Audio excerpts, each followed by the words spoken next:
안녕하세요. 잡시광입니다. 팔레스타인 무장정파 하마스가 3,000발 이상의 미사일을 동원해 이스라엘이 자랑하던 첨단 방공망 아이언돔을 무력화시킨 사건은 전 세계에 상당한 충격을 던졌습니다. 이동식 방공 시스템인 아이언돔은 레이더를 이용해 미사일 발사를 감지한 뒤 미사일의 궤적을 분석해 낙하지점을 예측합니다. 이어 낙하지점이 인구 밀집 지역으로 향한다고 판단하면 미사일을 쏴 요격을 시도합니다. 만일 미사일이 사람이 살지 않는 곳으로 향할 경우 요격 시스템은 작동하지 않습니다. 값비싼 요격 미사일을 아끼면서 방공망을 유지하기 위한 운용 방식입니다. 지금까지 아이언돔의 요격률은 90% 이상으로 알려져 있었습니다. 이스라엘군은 지난 5월 요격률이 95.6%에 달했다고 자랑했습니다. 하지만 각각의 아이언돔 장비엔 요격 미사일이 20발씩만 탑재되어 있습니다. 20발을 모두 발사한 이후에는 새로 미사일을 장착해야 합니다. 이 과정에서 시간이 걸리고 하마스가 아이언돔의 이런 취약점을 철저히 연구한 것으로 보입니다. 하마스는 이번 공격에 114mm 단거리 이동식 발사 시스템인 라줌을 동원했습니다. 라줌은 각각의 발사 시스템에는 로켓포 5기씩이 3줄로 들어가는데 병사들이 손으로 로켓을 장착한 뒤 발사 시스템에 달린 핸들을 돌려 발사 각도를 조정해 쏘는 방식입니다. 뉴욕타임스는 하마스가 이 신형 무기와 함께 작은 드론도 동원했다며 이번 공격에 다양한 신형 무기와 구형 무기가 총동원됐다고 전했습니다. 나아가 이스라엘이 하마스의 기습 공격에 무기력한 모습을 보인 근본 원인은 정보전쟁에서 실패한 탓이라는 지적이 나오고 있습니다. 하마스는 이스라엘에 자신들이 전투에 나설 준비가 되지 않았다는 인상을 주는 한편 다른 편에서는 아이언돔의 약점을 철저히 연구한 것입니다. 한편 이번 하마스의 대대적인 공격을 놓고 북한이 한국을 향해 준비하는 하이브리드전의 양상을 미리 보여줬다는 분석이 나오고 있습니다. 오늘은 이 소식을 자세히 알아보겠습니다. 하마스는 이번 이스라엘에 대한 공격에 정규전은 물론 비정규전을 병행하는 기습작전을 감행했고 이에 이스라엘은 속수무책이었습니다. 군사 전문가들은 이 같은 공격 방식은 한국에서도 얼마든지 벌어질 수 있는 상황이라고 지적하고 있습니다. 특히 미국과 이스라엘이 공동으로 개발해 많은 실전 경험을 통해 명중률이 90%를 넘는 것으로 평가됐던 아이언돔이 짧은 시간에 비처럼 쏟아지는 로켓포 앞에서 무기력한 모습을 보인 것은 충격 그 자체였습니다. 군사 전문가들은 하마스가 아이언돔의 방어 능력을 초과하는 공격을 퍼부어 이스라엘의 요격의 한계가 발생했을 것이라고 분석하고 있습니다. 그렇다면 북한군의 장사정포는 어떨까요? 북한군은 하마스는 따라올 수 없는 수준의 대남포격 전력을 갖췄습니다. 북한군 주력 장사정포는 자주포와 다연장 로켓포로 구성되어 있는데 물량과 성능, 평소 훈련 등 모든 측면에서 하마스를 압도합니다. 북한은 1000여 문 이상의 장사정포를 비무장지대 인근에 배치했습니다. 이 중 최대 340문에 달하는 170mm 자주포 및 240mm 방사포가 수도권을 직접 겨냥하고 있는데요. 하마스의 로켓포를 뛰어넘는 이들 포를 모두 동원할 경우 1시간에 16,000여 발을 수도권에 쏟아부을 수 있는 것으로 추산됩니다. 하마스가 이스라엘 공격에 주로 사용하는 가삼 로켓은 직경 60cm급의 조잡하고 작은 것부터 170mm급의 비교적 큰 것까지 다양한 형태가 있고 사거리는 대부분이 최대 70km 이내인 것으로 알려져 있습니다. 반면 한국의 수도권을 위협하는 북한 장사정포는 170mm 자주포와 240mm 방사포 두 종류가 있습니다. 특히 북한은 수년 전 로켓에 유도장치를 달아 미사일처럼 정확한 240mm 유도로켓까지 개발해 배치 중입니다.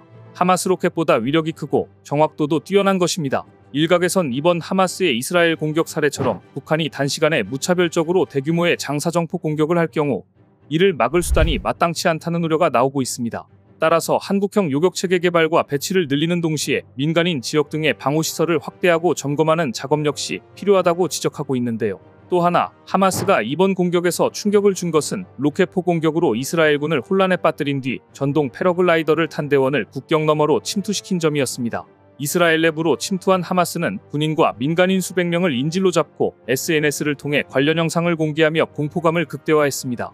로켓포 공격 등 전선에서 맞부딪히는 정규전 외에 특수부대의 후방 침투 그리고 공포심을 극대화시키는 심리전 등 비정규전이 함께 벌어진 것입니다. 이것은 이른바 하이브리드전으로 북한이 그간 꾸준히 준비해왔던 대남전쟁 공식이기도 합니다. 하이브리드전은 개전 초기 다양한 공격을 진행해 극심한 사회적 혼란과 군사적 혼선을 유발한 뒤 상대방이 반격 포인트를 찾기 어렵게 만드는 게 목적입니다. 더구나 북한은 현재 20만여 명의 특수작전군 병력이 있는 것으로 알려져 있습니다. 눈에 띄는 점은 하마스가 이번에 시도했던 것처럼 북한 특수부대가 활용하려는 침투 수단 중 하나가 바로 글라이더라는 점입니다. 소형 군용기 AN-2 300대에 글라이더를 매달아 특수부대를 후방 지역에 침투시키는 비정규전 작전인데요. 한국군 레이더의 탐지를 피하기 위해 동력원이 없고 목재로 만든 글라이더를 저고도로 날려보내는 방식입니다. 북한은 2021년엔 폴란드산 PGL 계열 경비행기를 운용하는 정황이 포착됐는데요. 이 기종 역시 글라이더를 견인할 수 있어 특수전에 적합합니다. 이들 계열 기체 일부분은 목재 또는 가죽 등으로 제작됐고 저속 저공 비행이 가능해 레이더 탐지가 어렵습니다. 전문가들은 세계 최고 수준으로 알려진 이스라엘 모사드가 이번에 기습을 사전에 예측하지 못한 점 역시 반면교사로 삼아야 한다고 강조하고 있습니다. 평소 철저한 대북 정보 수집 능력이 뒷받침되지 않으면 하이브리드전으로 안보 시스템이 무너지는 건 순식간이라는 것입니다. 지금까지 북한의 장사정 포포탄과 로켓탄의 위력은 알려진 것보다 크지 않아 건물 안에 대피하면 피해를 크게 줄일 수 있다는 평가가 많았습니다.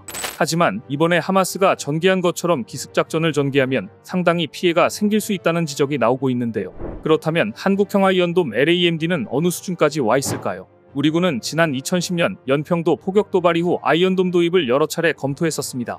하지만 북한이 발사하는 장사정포 공격 능력이 하마스 로켓을 훨씬 능가한다는 점에서 한계가 있다고 평가하고 아이언돔 도입 대신 독자 방어무기 개발을 결정했습니다. 특히 북한이 발사하는 탄도미사일과 무인기, 다연장 로켓 등을 혼합해 발사하더라도 공중에서 빠르게 분석하고 선별해 가장 위협적인 미사일을 요격하는 요격체계를 개발하기로 한 것입니다. 그렇게 해서 현재 한국형 아이언돔이라고 불리는 북장사정포 요격체계를 2조 8,900억 원의 예산을 투입해 개발 중입니다. 한국형 아이언돔은 당초 2029년까지 개발을 완료할 계획이었지만 2026년으로 앞당겨졌는데요. 지난해 2월 첫 시험 발사가 이뤄졌던 LAMD는 해군 국산 함정 탑재 요격미사일을 개량한 것으로 최대 20km 떨어진 미사일 로켓을 요격할 수 있습니다. 한 개 포대는 32 연장 발사대 6기, 총 192발의 요격미사일로 구성되어 있으며 레이더는 동시에 200개 이상의 표적을 탐지, 추적 130발 이상을 동시에 요격할 수 있는 것으로 알려져 있습니다.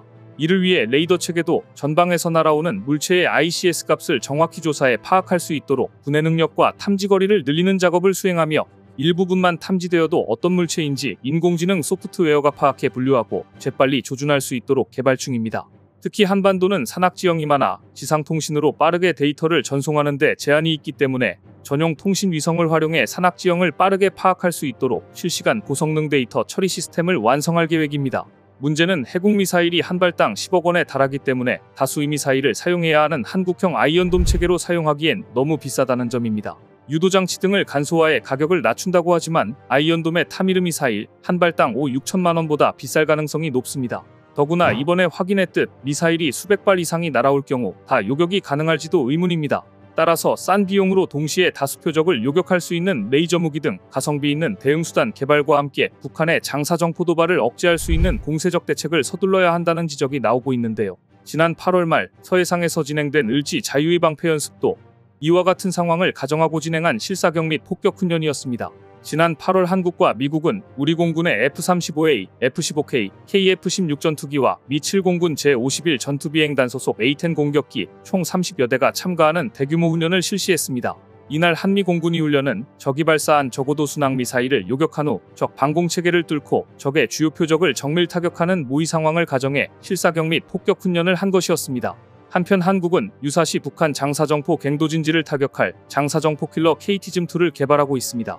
KT즘-2는 양산 중인 KT즘보다 사거리와 관통력이 증대되고 특히 차량 탑재형으로 개발돼 발사 후 재빨리 은닉할 수 있어 생존성도 향상될 것으로 기대하고 있습니다.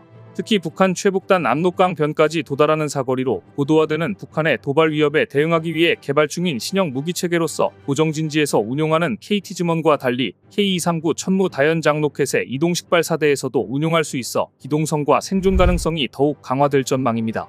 이 편에서는 하마스가 사용한 무기 중 북한제 무기가 발견되었다는 소식 자세히 전해드리겠습니다. 오늘 준비한 소식은 여기까지입니다. 댓글을 통한 여러분들의 많은 의견 기다리겠습니다. 시청해주셔서 감사합니다.